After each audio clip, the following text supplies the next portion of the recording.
Hello, good day again. So we're looking at SO 41, Standing Order 41, Police Firearm and Ammunition. So police firearm and ammunition owned by the government of Trinidad and Tobago, which are assigned to the police service, shall be stored at the police armory and issued in such quantities to individual police officers, divisions, branch, section, station, as the Commissioner of Police deems fit.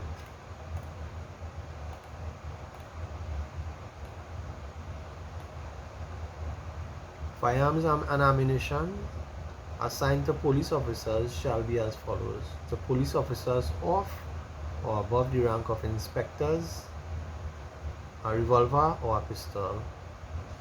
Other police officers with special approval from the Commissioner of Police, a revolver or a pistol. And to branches, sections in such types and quantities.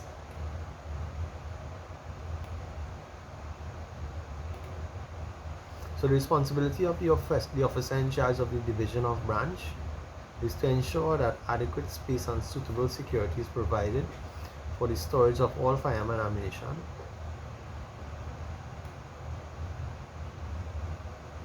The officer shall submit to the executive officer responsible for the armory by the 7th day after the end of each quarter a return of all firearm and ammunition issued in his division, and the return shall be prepared in accordance with the guidelines. The duty of the 2nd Division officer are as follows: check the firearm and ammunition before 10 a.m. each day and certify by an entry made in the red ink in the station diary the results of his findings. Ensure that the facilities for the storage and security of firearms and ammunition are efficiently maintained in a state of repair. Ensure that the firearms at stations are cleaned at least once a week and an entry to that effect made in the station diary. Submit within 48 hours after the completion of the armorer's visit an extract of his report to the officer in charge of the division. At the end of the month, where there has been a change in the composition of the firearms and ammunition issued to the station or office, submit a return to the officer in charge of the division indicating the change and the reasons for it. It shall also be the duty of the 2nd Division officer, when issuing firearm and ammunition, to ensure that the firearm and ammunition are issued only to police officers on duty. Ensure that an entry is made in the firearms and ammunition issue register in accordance with the guidelines. Ensure that the entry is made in the station diary in which the description of the firearm and the ammunition is recorded in red ink. Ensure that the officer to whom the firearm and ammunition is issued makes an entry to that effect in his pocket diary. Initial the entry in the officer's pocket diary.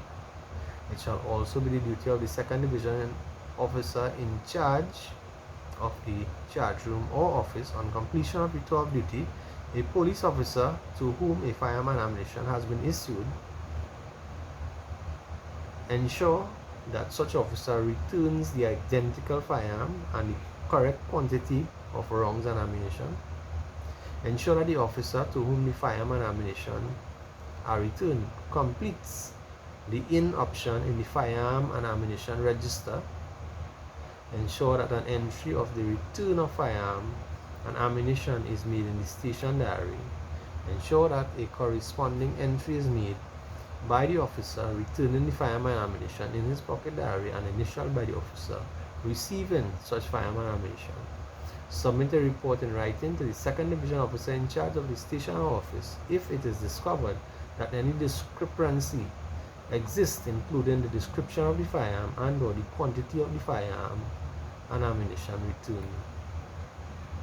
It shall be the duty of a police officer issued with a firearm and ammunition to affix his signature in the firearm and ammunition issue register, make an entry in his pocket diary, ensure that the firearm and ammunition are secured against loss.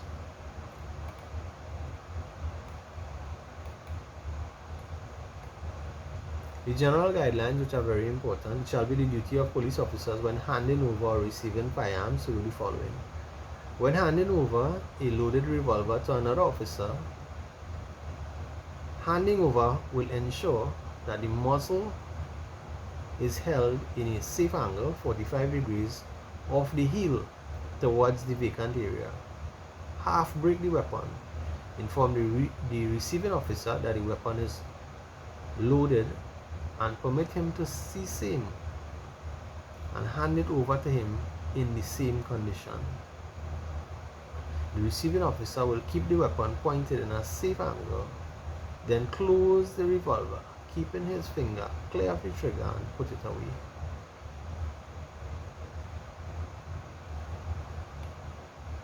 When handing over a loaded rifle or SMG, the weapon will be held at the small of the butt or the pistol grip in front of the body, so that the muzzle will be pointing uppermost and above the hand. Remove the magazine, clear the mechanism, and leave the working parts open. That is the breech we're speaking about. Then hand over the weapon. The receiving officer will hold the weapon at the small of the butt or the pistol grip in front of the body with the muzzle pointing uppermost and above the head. In that position, close the breech. Ease the trigger pressure. Replace the filled magazine of the weapon, keeping the finger clear of the trigger, and apply the safety catch. When handing over a loaded shotgun, the weapon will be handed over with the muzzle pointing uppermost. Half break the weapon and inform the receiving officer that the weapon is loaded, and permit the receiving officer to seize aim. The receiving officer, on taking over the shotgun, will close the weapon. When handed over an unloaded firearm, they must be at all times be broken, proved, and made available for checking. In the case of rifles and submachine guns, the working parts, that is the bolt, the breech, the block and slide, must be left in the backward position. The breech must be left open. Careless handling of firearms is strictly forbidden. In the case of a revolver or pistol, it must always be kept in the holster except when drawn for a definite purpose, such as to hand over, unload, or to protect the lives of persons in danger. Should it be suspected that a firearm is defective, the matter must be immediately reported to the 2nd Division officer in charge or the next senior officer.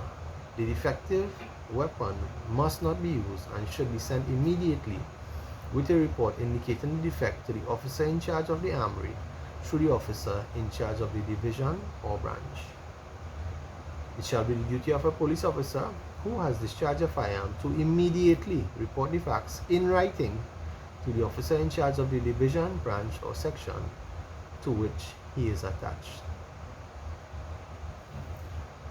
So we look to one of the questions again from the Police Service Examination Board, and the question is, when handing over a loaded rifle or SMG, the officer handing over must